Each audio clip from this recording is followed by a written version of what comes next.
Hello, friends. This is Rick, and this is your seat at the table. This is Havens of Gondor, the land of Belfalis. This is a pretty popular supplement from Merp by people I know who was playing the game back in the 80s and 90s.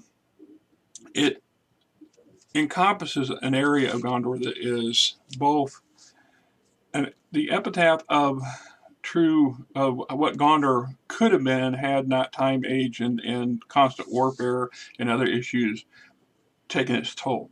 It also shows maybe a glimpse into the high point of Normer and what could have been from that perspective as well. It also illuminates an area of Gondor proper, or its western provinces, if you will, of just why the Gondorian people are still such a force to be reckoned with, both culturally, spiritually, and martial in pretty much all aspects. This is the home of the Prince of Dol Amroth, who in The Lord of the Rings is probably more lordly than even Aragorn would appear to be, in part because of the mythology, in part because of his breeding and his, I don't know, in some aspects I attribute it to being like the height of Camelot, and that mythological, you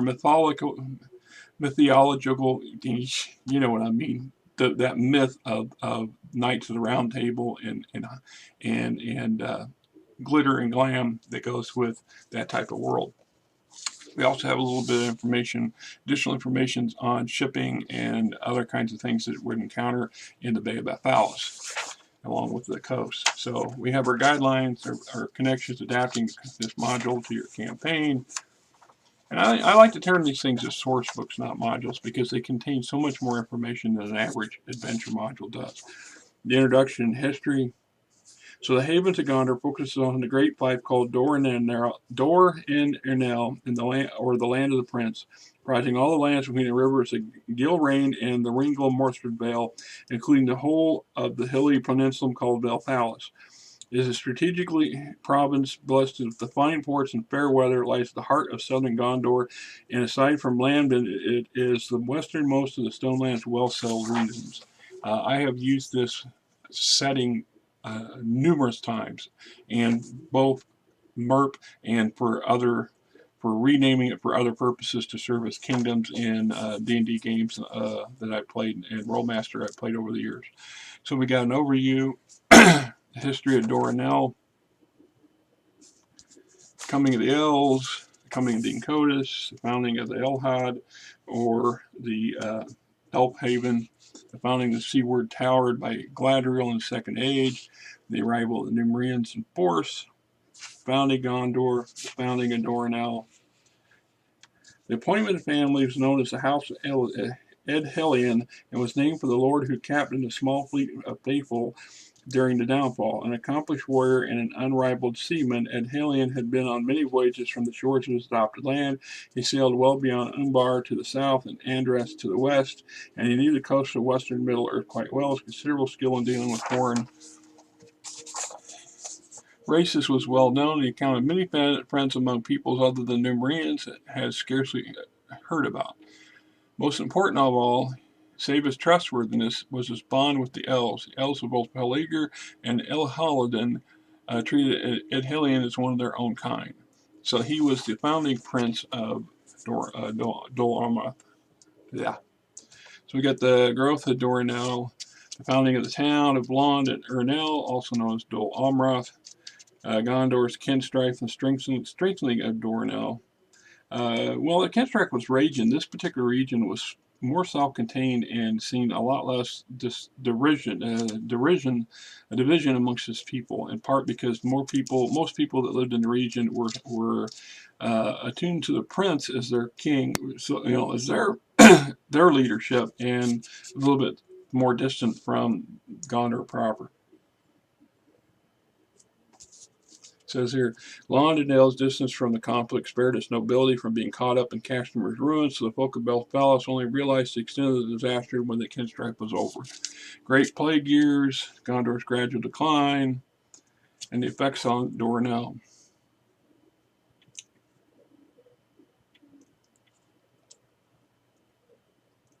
So the impact of these wars hit Dornell hard, a bit less harshly than other provinces.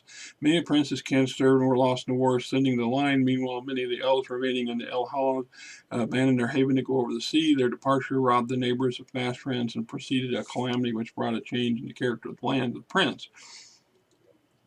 This tragedy occurred in Third Age 2002 when the last heir of Ed Hellian's flank fell, wounded in a vain attempt to relieve the siege of Innis Ithil. He died 2 years later, and the first ruling house of princes came to an end. And the renaming of Dol Amroth in the second house of princes when the current line was established. The Corsair invasion, the War of the Ring in the end of the Third Age, brief timeline of history, the peoples of Gondor, the land of Dornell. The land of princes is a beautiful fief endowed with spectacular coastal rocks and cliffs, plentiful freshwater streams, and rugged highlands. Stretches from the foothills of the White Mountains to the north and the Bay of Balfalis to the south, encompassing all of the territory between the Cerny Gilrain and the Ringlow Morthid valleys. Like men who rule the province, it is a very special place. Geography, the coastline, the promontory of Dol Amroth, the inland reaches of Balfalis, the rivers, the eastern bay, the land beside Dornell, climate and weather, winds and current, coastal life, life in the marshes, life in the highlands, life in Tolfalis, the islands and coastal inlets, sharks, sea turtles, fell turtles, whales, kraken, other beasts of the bay, snakes, rays, dolphins, the people and culture.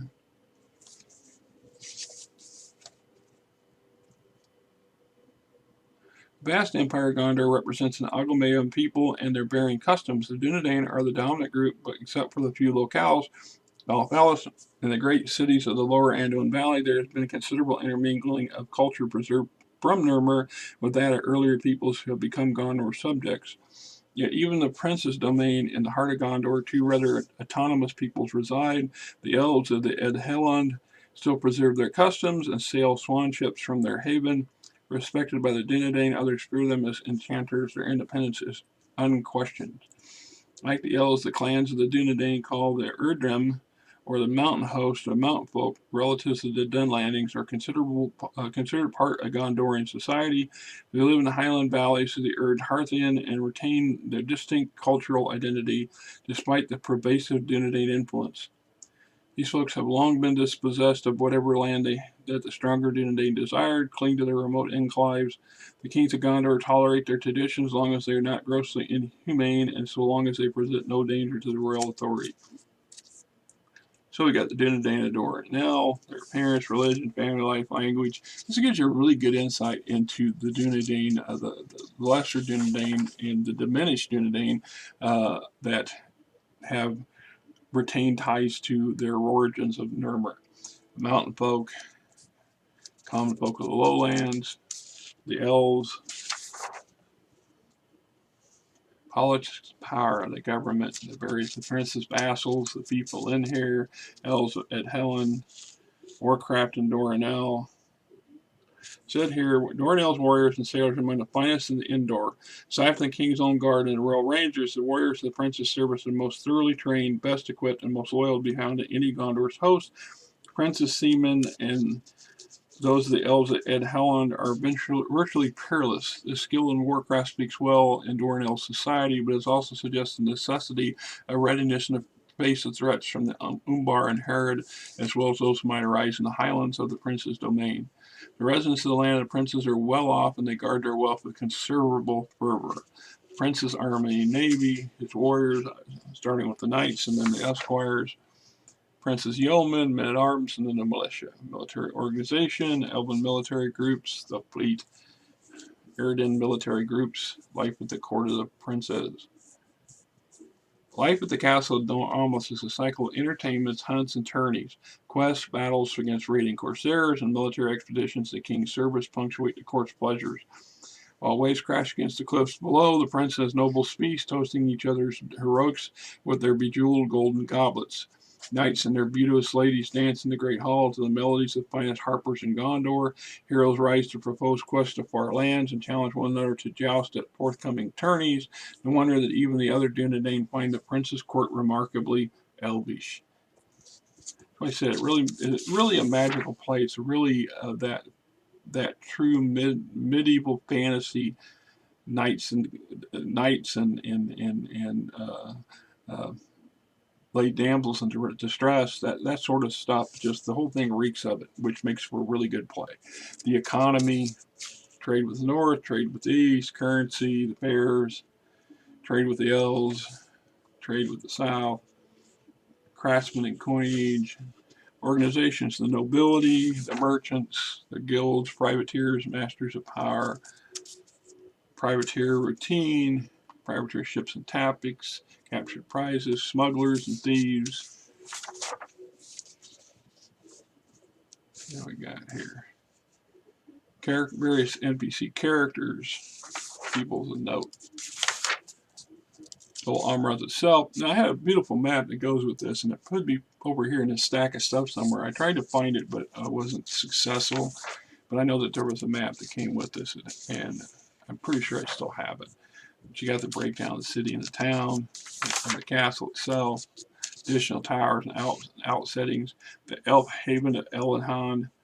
The great Elfhaven at Elhaven is the southernmost of the seaports in Middle Earth, built upon a great limestone island in the westernmost channel. The Morthid River Delta is carefully and strategically placed, takes full advantage of the site's formidable natural defenses. Gives you a description, a breakdown. There's also an inset on the map for this location too. The interior layouts, other sites of note. The town of Lynn here. The key to the map will in here. Castle Arnor. There's a map of the castle, a coastal tower, a mountain village, the Pukelman at Gullabigger, Hill of Prior. And then we got a couple little micro adventures that the colonels were setting up. Here we got the ships of Umbar, ships of Dol Amroth and their stats, the ships at Holland Adventures. The only thing they don't have is they don't have any rule sets for naval combat or naval operations, and I think that's in another location in a different book, probably in Peleager, but don't for Umbar, or they might be broken up amongst them, but don't quote me on their exact location. Master military chart, NPC chart, so on and so forth. Like I said, The Havens of Gondor. This one here is a really good book and really useful. I've used it a lot, and I've made access to it, and I've read it a number of times just for the enjoyment of reading it. So, if you ever get an opportunity to get this thing, or I guess a PDF these days, because God knows that these things are horribly expensive if you try to buy them. Until next time, this is Rick, and you're seated at the table.